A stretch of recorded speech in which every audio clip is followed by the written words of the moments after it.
अद्भुत नेतृत्व है और भारत को बहुत आगे ले गए और बहुत से ऐसे निर्णय लिए उन्होंने जो अभूतपूर्व हैं।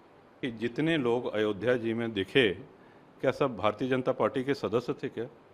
प्रदेश में जहाँ भी संगठन है और प्रदेश के बाहर भी जहाँ चाहें स्वेच्छा से मतदान करें, क्योंकि पार्टी का कोई प्रत्याशी चुनाव मैदान में नहीं है और दल का किसी अन्य दल के साथ गठबंधन भी नहीं है। चर्चा चल रही है कि कुंडा की राजनीति किस दिशा में, क्योंकि आपकी राजनीतिक मुलाकातें भी हुई, उसके बाद आपने एक अपील कर दी। क्या रुख है? सब लोग यही जानना चाहते हैं कि राजा भैया का क्या रुख है। देखिए, सब लोग ये जानना चाहते हैं तो सब लोगों को पता भी है कि राजा भैया का क्या रुख है। एक कार्यकर्ता सम्मेलन के माध्यम से हमने अपने सभी शुभेच्छुओं को ये कह दिया है कि दल का कोई प्रत्याशी मैदान में नहीं है और गठबंधन भी किसी दल से नहीं है। तो आप लोग स्वविवेक से, स्वेच्छा से, जहाँ चाहें, जिसको चाहें मतदान करें, समर्थन करें, आशीर्वाद दें। लेकिन आपकी मुलाकात विनोद सोनकर, संजीव बालियान से हुई, अमित शाह जी से भी बेंगलुरु में आपकी मुलाकात हुई। इस मुलाकात के बाद भी आखिरकार न्यूट्रल रहने का फैसला क्यों? नहीं, हम बताते हैं ना। देखिए, मुलाकातें तो सब समय, आपने जैसे भाजपा प्रत्याशी का नाम लिया तो मुलाकात करने सपा प्रत्याशी भी आए। आप भी कई पत्रकारों से मिलते हैं तो क्या उनके चैनल में थोड़ी शामिल हो जाते हैं? या हम लोग राजनीति में हैं, अलग अलग दलों के नेता, भेंट होती रहती, बात होती रहती है, संबंध सबसे अच्छे हैं।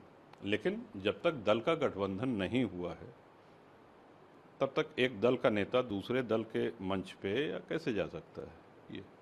लेकिन राजा भैया, जब राज्यसभा के चुनाव हुए थे उस समय में आपने जी बिल्कुल एक स्टैंड लिया था, लेकिन इस बार वो स्टैंड जब नहीं, गत 8 वर्षों से। ये द्विवार्षिक चुनाव है, इसलिए कि हम दर्शकों को भी बता दें कि हर 2 वर्ष पे राज्यसभा का और विधान परिषद के चुनाव होते रहते हैं।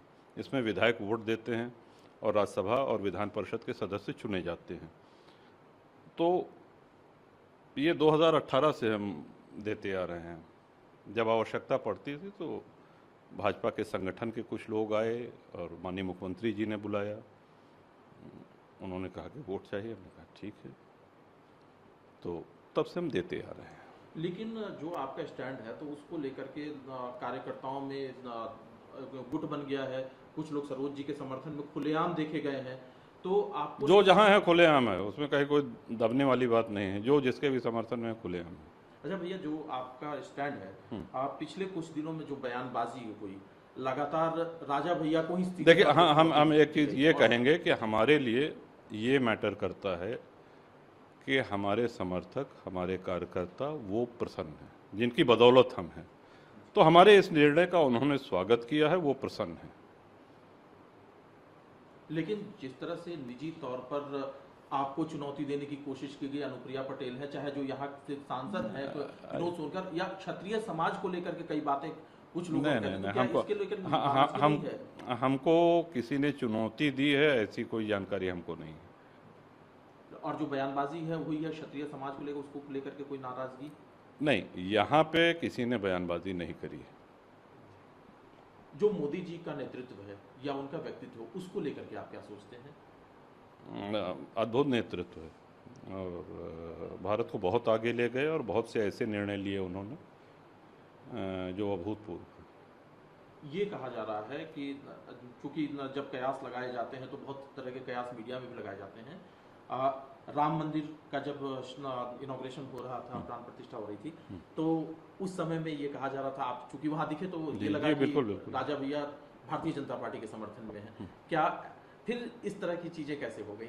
एक हम आपसे ये प्रश्न पूछेंगे कि जितने लोग अयोध्या जी में दिखे, क्या सब भारतीय जनता पार्टी के सदस्य थे क्या? आप बताइए, ऐसा तो नहीं है ना। भगवान श्री राम में जिनकी आस्था है वो वहाँ पे थे और परम सौभाग्य कि उनको निमंत्रण प्राप्त हुआ। हमारे पिताजी को भी निमंत्रण प्राप्त हुआ, हमको भी मिला। वो आयु अधिक होने के कारण, स्वास्थ्य के कारण नहीं जा सके और हम गए, और ये हमारा अहोभाग्य है कि दर्शन प्राप्त हुआ। भैया, सिर्फ 2 सवाल और मेरे रहेंगे। एक सवाल मेरा ये है कि अखिलेश यादव के लोग खुल करके कह रहे हैं कि राजा भैया को हमारा समर्थन प्राप्त है, ये बार बार कह रहे हैं, वो खुले मंच से कह रहे हैं, तो इससे भी राजा भैया को समर्थन प्राप्त है? राजा भैया का समर्थन प्राप्त है। अच्छा जी, तो इससे भी एक सवाल उठ रहा है कि शायद राजा भैया उनको समर्थन दे रहे हैं। हमारे जितने भी समर्थक हैं सब स्वविवेक से जब हमने कह दिया तो जिसको चाहे उसको समर्थन दें, कहीं कम कहीं ज़्यादा हो सकते हैं। और बिल्कुल अगर कोई कहता है तो हमको कोई इसकी चिंता नहीं है। जी, एक अगर अपील करनी हो, जी क्योंकि और ये जनरल अपील, जी सिर्फ बिल्कुल समर्थकों को बिल्कुल नहीं, बिल्कुल। एक जनरल अपील वोटिंग को लेकर के, तो राजा भैया क्या कहेंगे? जो चूंकि आपका प्रभाव सिर्फ कुंडा ही नहीं, प्रतापगढ़, अमेठी, देखिए, सुल्तानपुर, हर एक दल के नेता होने के नाते सबसे पहला दायित्व तो हमारा है कि अपने दल के पदाधिकारियों को, अपने शुभचिंतकों को, वो प्रतापगढ़ और कौशाम्बी के अलावा प्रदेश में जहाँ भी संगठन है और प्रदेश के बाहर भी जहाँ चाहें स्वेच्छा से मतदान करें, क्योंकि पार्टी का कोई प्रत्याशी चुनाव मैदान में नहीं है और दल का किसी अन्य दल के साथ गठबंधन भी नहीं है। तो ये सीधा और सुस्पष्ट संदेश है, जिसको हम मंच से भी कह चुके हैं और कई माननीय पत्रकारों के माध्यम से भी कह चुके हैं। इस एक लाइन के संदेश के बाद मैं नहीं समझता कि इसकी बहुत मीमांसा करने की आवश्यकता है, इसकी बहुत समीक्षा करने की आवश्यकता है, और जिसको जहां मतदान करना हो करें। अद्भुत नेतृत्व है और भारत को बहुत आगे ले गए और बहुत से ऐसे निर्णय लिए उन्होंने जो अभूतपूर्व हैं। कि जितने लोग अयोध्या जी में दिखे, क्या सब भारतीय जनता पार्टी के सदस्य थे क्या? प्रदेश में जहाँ भी संगठन है और प्रदेश के बाहर भी जहाँ चाहें स्वेच्छा से मतदान करें, क्योंकि पार्टी का कोई प्रत्याशी चुनाव मैदान में नहीं है और दल का किसी अन्य दल के साथ गठबंधन भी नहीं है। चर्चा चल रही है कि कुंडा की राजनीति किस दिशा में, क्योंकि आपकी राजनीतिक मुलाकातें भी हुई, उसके बाद आपने एक अपील कर दी, क्या रुख है? सब लोग यही जानना चाहते हैं कि राजा भैया का क्या रुख है। देखिए, सब लोग ये जानना चाहते हैं तो सब लोगों को पता भी है कि राजा भैया का क्या रुख है। एक कार्यकर्ता सम्मेलन के माध्यम से हमने अपने सभी शुभेच्छुओं को ये कह दिया है कि दल का कोई प्रत्याशी मैदान में नहीं है और गठबंधन भी किसी दल से नहीं है। तो आप लोग स्वविवेक से, स्वेच्छा से जहाँ चाहें, जिसको चाहें मतदान करें, समर्थन करें, आशीर्वाद दें। लेकिन आपकी मुलाकात विनोद सोनकर, संजीव बालियान से हुई, अमित शाह जी से भी बेंगलुरु में आपकी मुलाकात हुई। इस मुलाकात के बाद भी आखिरकार न्यूट्रल रहने का फैसला क्यों? नहीं, हम बताते हैं ना।